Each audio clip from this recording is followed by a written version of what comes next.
Well, let me tell our listeners, ladies and gentlemen, we have the one and only STETSASONIC on the show with us this evening. What's up, guys? How are you guys doing? What's up? What's up? Peace. How y'all Peace, ladies. doing? We doing pretty good, ladies. How y'all doing? We are great. Thank you so much for coming on. Y'all know y'all got us rocking in there with that. Hit me again. Bip, bip. Come on I now. love it. I love it. I love Bring it. it in. Ooh, jamming so hard in the back. You know what I'm saying? I love it. You know good music. Yes, ma'am. Yes, we do. Daddy-o, unmute yourself. Yeah, unmute yourself, Daddy-o. Oh, there you go. I'm only muted because I'm in the car. So when I talk, I'll unmute. Okay, so tell everybody individually. Can we give our listeners? I see the names, but y'all say your names live for our listeners. Okay, me. I'm the Stet Funky drummer, Bobby Simmons. All right. Yo, what's up? This is Wise, the human mix machine. Also known as Lito Brigante. Lito Brigante. Oh, Lord. I might bite my tongue saying that. Okay. And I'm the Ebony Chief, MC Daddy-o. Yes, All right. Well, welcome, guys. So, that was done intentionally. That song was played intentionally because obviously you all were the first of its kind of basically a hip hop group that played live music and live instrumentation. So what actually inspired you guys to do that? Because I know there was nobody doing it. So what was the inspiration behind that? I always tell a story like this. It wasn't really rocket science. There was a few things that happened. One was STETSASONIC is a group of producers. And so what ended up happening was we producing all these records, right? We had equipment and we producing all these records. Bobby got drum set and all of that. And then when we were gonna perform, we were like, how are we gonna do these records? Because back in the day, everybody just had a DJ. Mm-hmm. So it was like, how are we gonna do these records? So D was like, Delight was like, yo, let's just take it all on stage. I was like, bet. So we just took it. We just took everything we were making records with on stage with us. Mm-hmm. I mean, did anybody back then, since it was so like unheard of, did anybody tell you guys you were crazy to do it? Well, I remember when we were actually on tour, because a lot of people in New York City have seen us do that combination of being a hip hop band. But I remember clearly one of Daddy-o's best friends, MC Hammer. We was on the Bring the Noise tour with Public Enemy, and we played the Joe Louis Arena. I believe that's Detroit. That was the same night that Easy and them got arrested. Right, exactly. Yeah, that was that same night that you're seeing in the movie. And okay. I remember that night. MC Hammer was on the bill, and at the time he had a sideman called Too Big MC. And when we were setting up and when we were sound checking, I remember he was kind of making like little, not Hammer, but the sideman, it was kind of making like little jokes about, these guys look like the Submarine Silver Screen Band. What they doing with instruments up here? It's hip hop. We DJ. Yeah. And Hammer, I swear, Hammer said very quietly to Too Big MC, he said, you see what they're doing? We're going to do that next year. And if you remember, that next year going into 89, Hammer had like this big horn section and everything. I remember that. Exactly. Yeah. Exactly. So a lot of people didn't get it at first, but I think the ones who knew what we were doing got it. And they knew that we were taking a page from a lot of the greats like New Birth and Parliament Funkadelic and Mandrill and BT Express, all the bands that we admired growing up. We just had to figure out a way how to incorporate that with the DJ and hip hop, because at that time, hip hop was still pretty brand new and a lot of people didn't know exactly how to be creative with it, but we did. Mm-hmm. Well, I mean, you were in a class by yourself. How did you guys become a group though? I always give that. You ever see that commercial? You ever see, I don't know, I think it was a hair commercial. I can't remember what kind of commercial it was. Let me not lie. But you ever see that commercial where one person is walking down the street and then they grab more people and they grab more people? By the end of that commercial, it's like a whole bunch of people. It was more like that than anything else. It was me and Delight, then it was me, Delight, and Wise, then it was me, Delight, Wise, and I think Fuquan, Yeah. Somewhere in there we grabbed DB, somewhere in there we grabbed Bobby, but that was the way that it went. Paul, yeah, we found Paul DJing, because the bottom line is that I was the guy always to say, I'm putting the guy in the group and I don't want the guy to be outside of the group, because I realized, especially with the instrumentalists, with the 4 guys that was doing music, that if I did not put them in the band, then they would just be work for hire for everybody. So anything can happen. So if Bobby did not come and be part of the group, that means somebody could have called Bobby with a high, with a better price tag, and then I'm out of a drummer. Yeah. Yeah. It was more of a band than a. There you go. Exactly. Yeah. There you go. And that's the thing we've been explaining to people for so many years. It's the fact, the difference, because, again, big shout out to our boy Quest and the Roots. Those are our peoples. But people always seem to put us two together because people look at them as a hip hop band, meaning the Roots. And we say the difference between us, and Daddy will say it on stage when we do our shows too. He said, I didn't have to put together a band.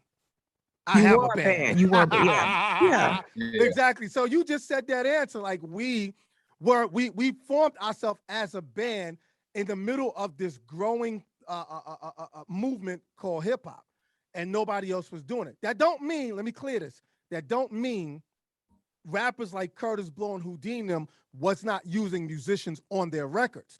They were, but we formed ourselves as the first hip hop band. So we just want to make that clear, because people try to confuse it. Oh, Curtis Blow had musicians on his record. We like, look, Fatback Band was a band, but they had a rapper on it. That don't mean Fatback Band was a rap group. You know what I'm saying? So yeah, we just kind of wanted to make it clear to people that we had to use what we had to make the music we made. And that was pretty much very much use the James Brown line. We gotta use what we got to get what we want. Well, that's a good segue. Let me ask you this. How do you feel about the way music is now? Because nobody uses a lot of instruments to record no freaking hip hop. We are the new album.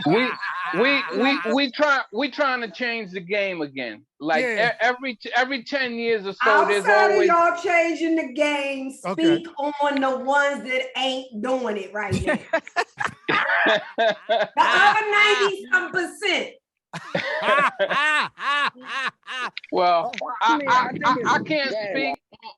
I can't speak on the ones that ain't doing it. You know what I'm saying? Like I was saying, like every 10 years or so, it seems like the game of hip hop changes. You know, so look how she looking at Wise. That ain't the answer she want. Wise. She looking at Wise like that's not the answer. She looking at Wise like that ain't the answer I want. That's the politically correct answer. Right, exactly, right? Come on now, let's go on and keep it 100. I didn't say name anybody. You know, it's some hot garbage out there. I didn't say name anybody. You can have your opinion. I have my opinion. I like a lot of hip hop, but they not using instruments. Yeah, this is true. This is true. Yeah. Got an instrument sound in it. They have a sample in it. They probably don't even have anybody playing it in their sessions. It's a sample that they've taken. I mean, we both know that our nothing. They getting the beats off of that Logic and stuff. What you so this is the thing. Yeah, but I know there are a few the Dr. Dre's of the world and things like that. We know that they have actual bass players and playing bass lines. But the reality of it is you and I both know that our family has benefited heavily from the samples. So you know what I mean? How do you guys feel about, because to me, I mean, we can make it all sound pretty if we like and say, and I get every 10 years, hip hop kind of changes, but is it actually hip hop? Speak on it first, D. Speak on it first, Daddy-O. Well, if it's not hip hop, it's nothing, right? Because here's the concept. I say this all the time. If Lil Uzi Vert ain't my son, whose son is he? Because he damn sure ain't Travis Tritt's son. And he's not Barris Hammond's son. So whether he's a wayward son, a son that got arrested, a son that don't obey the rules, that doesn't take him out of the fact that he still was birthed from my loins, right? So my issue always is the responsibility, and this is where Wise is going with that. The responsibility is on us. It's not on them, right? It's not on your kids. You got to teach your kids, and we didn't do that. And I'm being blunt about it. I say that all the time. The only time you ever see people usually reach out is usually me and Chuck D. But other than that, these guys don't even like these young people. And so they don't like them enough to talk to them and say, hey man, have you ever tried this? Or hey man, you can do this. They just don't deal with them. And I think that that's a mistake. It's a mistake to not pour into these young people. And so yeah, it's hip hop. It may be diluted. It might not be as good, but it's still hip hop because it ain't nothing else. Then we can't call it anything else. Right. So I totally understand what you're saying, and like you said, we're not calling out names, but I just think the creativity is lost in some of the hip hop today. We all of us in this group listen to everything. Apparently, T-Pain feel the same way as you. Yeah, when right. Well, but you got to look at it. We're producers, and when we say we're producers, we're talking about we really know how to dissect and change, and then we produce different various artists. Guys like me and Daddy-O and Prince Paul, we produce. You'll be surprised to know that we produce groups like Daddy-O did Red Hot Chili Peppers and B-52s, and me and Prince Paul did Living Color, and Daddy-O worked with Third World, I worked with Shabba Ranks, and we work with various different artists, so we know how to break up the monotonous in music. I think the problem with a lot of artists today, they just don't know how to be creative with it because they feel like there's no place else to go. They always figure if it ain't broke, don't fix it. But I think the difference is like I'm a singer, I'm in entertainment, and I'm around live music all the time. And I think that that's the problem, is that how can you be creative when the essence of where music came from, you can't even play? You're not even familiar with it. You see what I'm saying? Like if you can't create, I mean, there's tons of ways to, like beatbox and all that's creative. But when it comes to, if you're completely just all the time sampling a record, how do you ever create your own if you can't play a chord, or if you can't, play some kind of pattern on even a drum machine or on actual live drums? And I think that also, if you want to take it deeper, when they've taken music out of schools, that affects us. That affects us long term, because the reality of it is kids in the hood don't have money for private lessons. So they were getting their music at school, but now you're taking it away from them. So where are they going to learn it? At school, you get free instruments, you get free lessons. They don't have money for none of that stuff to pay for it. So ain't none of that stuff free no more, Heather. That's back when you was in school. No. I mean, it's not free. I know it's not free, but what I'm saying is it's still not the same as if you're getting private lessons. Like you still have access to music in school for at least an hour a day. You know what I'm saying? So my point is, when you take that completely away, that's problematic. And what you notice, and I saw an interview with Stephanie Mills, and the problem is, if you notice, it's our community that suffers as it pertains to our music and live instrumentation, because the white community is not. Right, exactly. I've always said that. They're still playing instruments. I've always said that. I've always said that. And, and I want to real quick coincide again with Daddy-O's point, and what you just said, is that you said, how can they learn if they just sampling?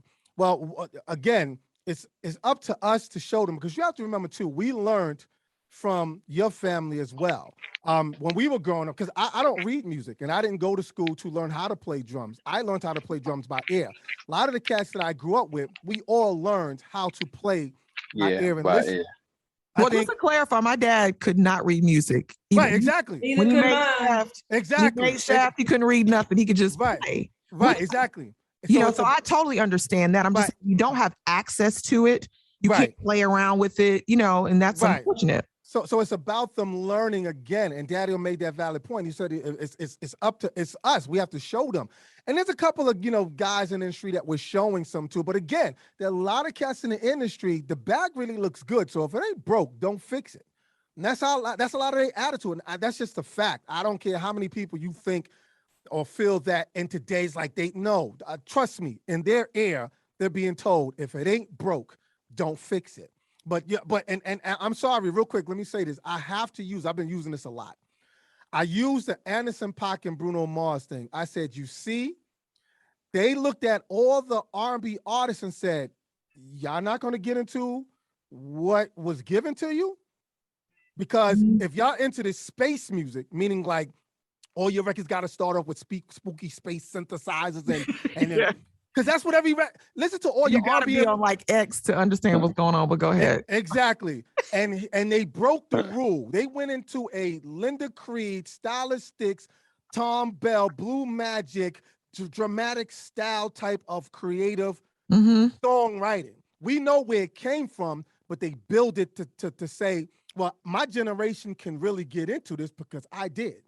Now, I'm not mad at Usher because I love Usher's new record, A Bad Habit. But I'm saying, you see, they look at you and say, you ain't going to get into this? We are. So that's why you see all the white boys doing all the R&B soul stuff. Because they're like, I want to dissect this. I want to know what.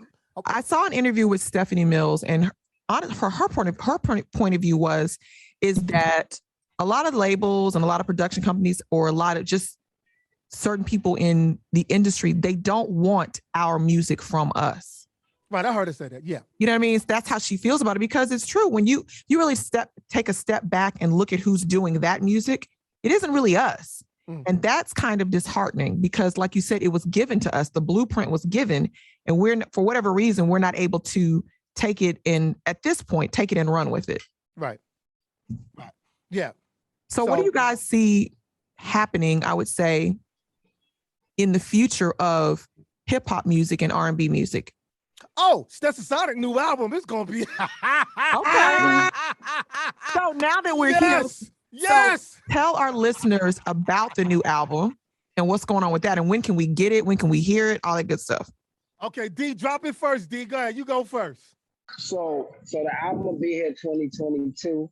The name of the album is Here We Go Again, because we starting back up again. Single out now. Now we giving up love. Second single soon. I mean, it's crazy though. The album is bananas. Like, and I don't even brag about music, and I make solo records, and I never brag about music. I just let the music speak for itself. Sometimes I don't even do promotion, but that album is something to hear. Like, it's bugging me out. Like, just in terms of the way it sounds and the things that I do. And I think, again, I mean, go back to Wise's point in terms of changing the game. When you first start out, and even when we first started out making this record, we might have not been saying, oh, we're going to change the game. Because I don't think that's what we were saying. We were just saying we're going to make a new record. But then once we start getting into it, we kind of start realizing that we actually can push the needle a little bit. You know what I mean? Like, we can do that. And so I think that's part of it.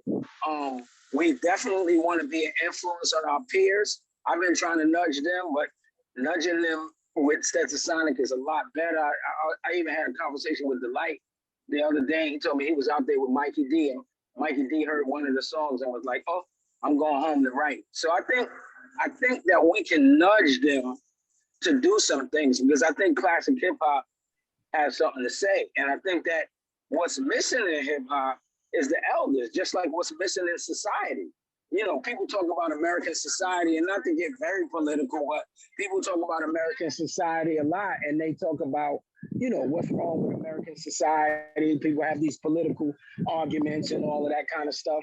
And what's wrong is that we got no elders. That's what's wrong. Yeah. Is that we're taking our lead from people somewhere in the middle, You're taking our lead from somebody that's, no disrespect to 30-somethings, but 30-somethings can't lead the world, right? And so I feel the same way about hip hop. Like, hip hop cannot be led that way if hip hop got elders. Now, granted, you want to talk about 1978, 79, there are no elders, right? I mean, James is really our elder, right? Isaac is really our elder at that time. We're taking our lead from records that we're spinning and stuff. But now hip hop has elders. So that's the missing link, is that the elders are not involved.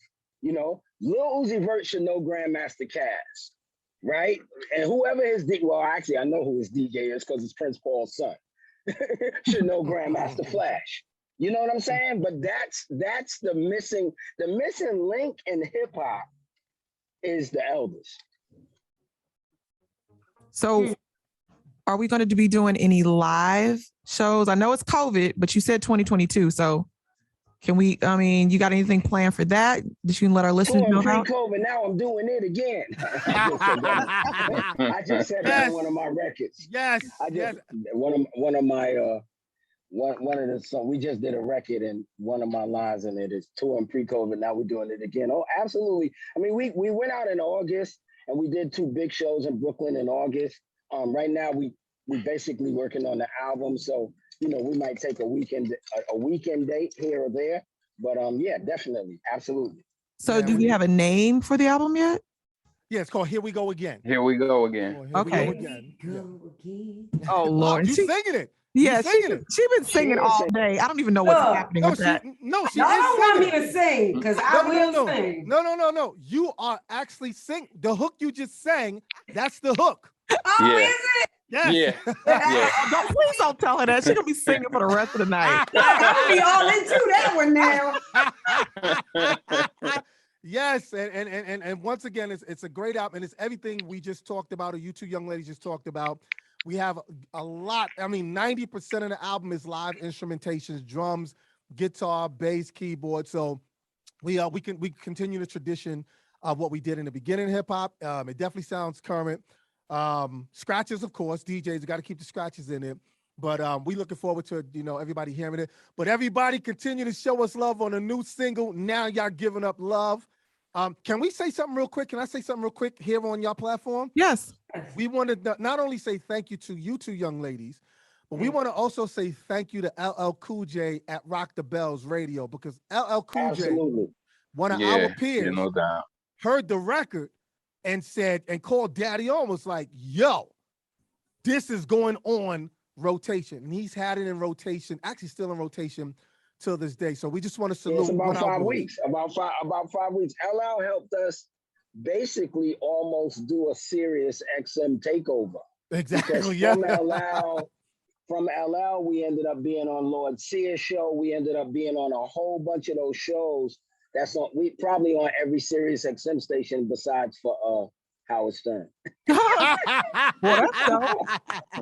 Well, guys, thank you so much for hanging out with us. But before we go, I need y'all to let everybody know where they can find STETSASONIC on all social media platforms and your individual platforms.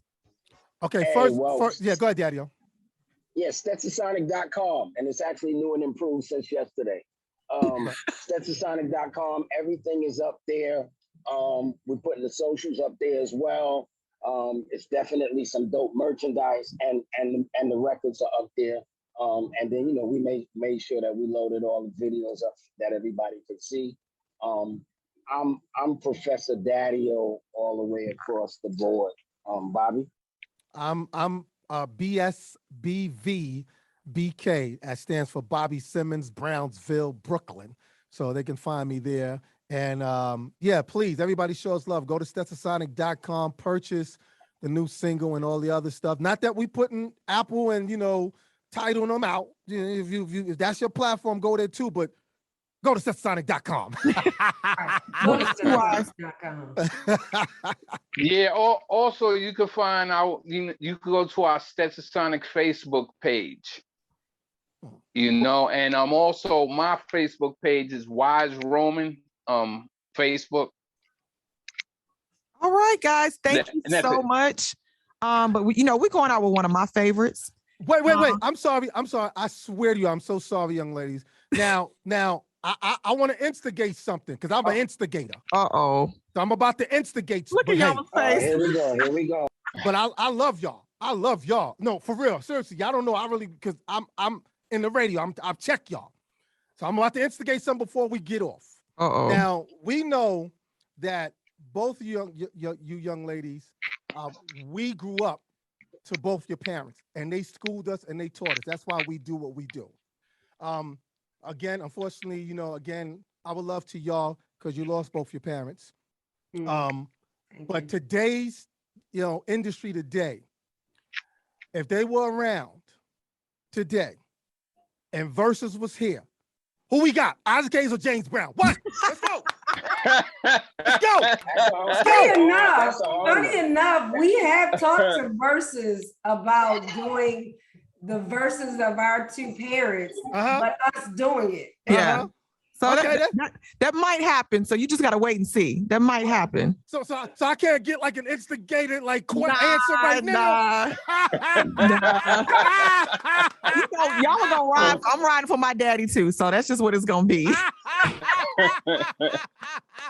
Well, thank you for having us here on the show. We enjoyed it so much. Please have us again. Definitely. We'll have, next time, hopefully, we can have you in studio when all this COVID messes. Yes, you come in studio. Yeah. I'm gonna go. We're gonna go out with one of my favorites, y'all. We're gonna go out with Sally by STETSASONIC, y'all. Make sure y'all get the album, y'all. Thank you. Yes, sir. Thank you so much. Bye, guys. Thank you. Bye, y'all. Bye, y'all. Have a good one. Peace.